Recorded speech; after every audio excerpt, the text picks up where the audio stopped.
어둠 속에서 피로한 기색의 여성 2명이 이끌려 나옵니다. 지난 7일 이스라엘에서 하마스에 납치당한 미국인 모녀입니다. 하마스는 인도적 차원이라며 전쟁 이후 처음으로 인질을 석방했습니다. 생사도 모른 채 애를 태웠던 가족들은 기적 같은 소식에 울먹였습니다. I've been waiting for this moment for a long time. I haven't been sleeping for 2 weeks. Tonight I'm going to sleep good. I'm so happy you're finally coming home. We've all missed you so much and hoped you were alive and safe.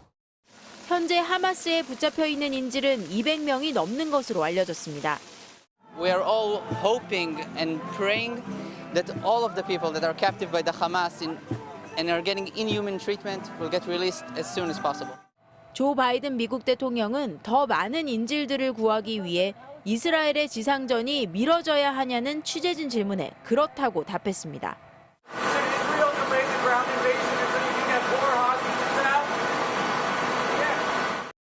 하지만 이후 백악관은 바이든 대통령이 잘못 대답한 것이라며 수습에 나섰습니다. 당시 비행기 엔진 소음 때문에 더 많은 인질 구출을 원하냐로 질문을 잘못 알아듣고 그렇다라고 한 거지 지상전 연기에 대한 답변이 아니었다는 겁니다.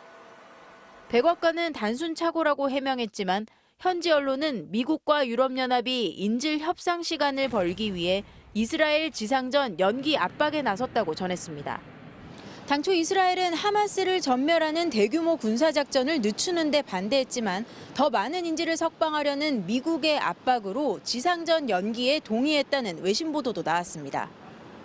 현재 가자지구 국경 근처에선 여전히 대규모의 이스라엘군 병력이 군사작전을 준비하고 있어 실제로 지상전이 미뤄질지 여부는 불투명한 상태입니다. 뉴욕에서 MBC 뉴스 강나림입니다. 차량과 트럭들이 라파 통행로 입구로 줄지어 향합니다. 오늘 오후 4시쯤부터 가자지구 안으로 들어간 트럭은 모두 20대. 이스라엘의 전면 봉쇄와 보복 공습으로 한계에 내몰린 가자지구 주민들을 위한 첫 구호품입니다. These trucks are not just trucks. They are a lifeline. They are the difference between life and death for so many people in Gaza. 현재 가자지구에 갇힌 팔레스타인 주민은 200만여 명.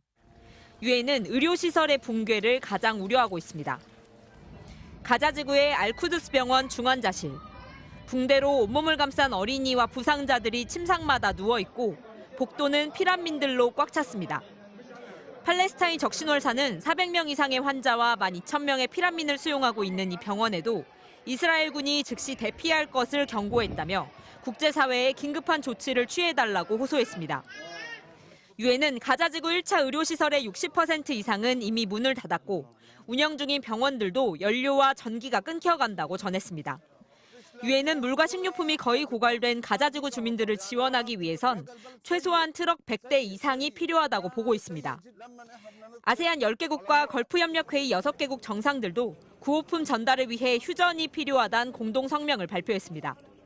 What is needed is a continuous flow of aid. This is not about a one-off, sending 20 trucks and then nothing. 이런 가운데 프랑스 군사정보국은 알-아흘리 병원의 폭발 참사 원인은 이스라엘의 공습이 아니라 팔레스타인 무장단체의 로켓 때문일 가능성이 크다고 발표했습니다. 프랑스 측은 폭발 구멍을 분석해 볼 때 이스라엘군이 사용하는 폭탄이나 미사일보다 폭약 적재량이 적은 것으로 추정되기 때문이라고 설명했습니다. MBC 뉴스 신수아입니다. 미국인 인질 석방 그리고 라파 통행로 개방까지 이번 사태가 중요한 변곡점을 맞고 있다는 분석도 나오고 있는데요. 중동 현지 연결해서 그곳 상황 알아보겠습니다. 자, 지금 이유경 기자가 팔레스타인 서안 지구에 인접한 요르단 암만에 나가 있습니다. 자, 이 기자, 하마스의 이번 인질 석방에 대한 현지 반응 어떻습니까? 네, 저는 지금 이스라엘과 국경을 맞대고 있는 요르단에 나와 있습니다. 이곳 현지 언론들도 미국 인질들의 석방 소식을 긴급 뉴스로 전달하면서 비중 있게 보도하고 있는 모습인데요. 특히 이번 석방 과정에서 아랍 국가들이 중재 역할을 했다는 점을 부각시키고 있습니다. 그만큼 이번 사태를 크게 우려하고 있으며 평화적인 해결 방안을 바라고 있다는 점을 반증한다. 이렇게 해석할 수 있겠는데요. 하마스도 성명을 통해서 이집트와 카타르의 중재를 통해 통해 인질들을 풀어줬다며 안보 상황이 허락한다면 인질들을 추가 석방하겠다고 밝히기도 했습니다. 하지만 이 지역의 긴장감은 여전했는데요. 이스라엘은 이집트와 요르단에 여행경보 4단계를 발령하고 해당 지역에 체류하는 국민들에게 즉시 떠나라고 지시했습니다. 지상전이 임박해지면서 이 반이스라엘 정서가 강해지고 있기 때문인데요. 요르단 시민의 인터뷰 들어보시겠습니다.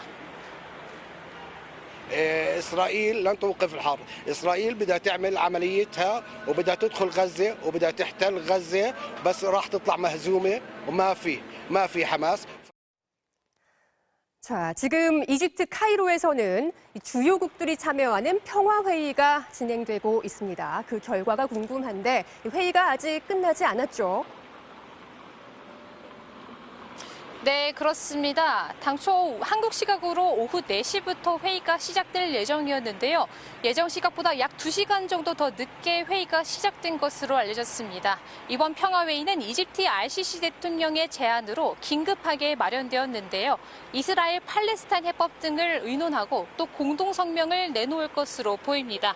이번 회의에는 팔레스타인 자치정부의 마무드 아바스 수반과 인접국인 요르단, 아랍에미리트, 또 카타르 등 아랍국 정상들이 참석했고요. 안토니오 구테레스 유엔 사무총장과 독일, 프랑스, 영국, 러시아, 그리고 중국, 일본 등도 참석했습니다.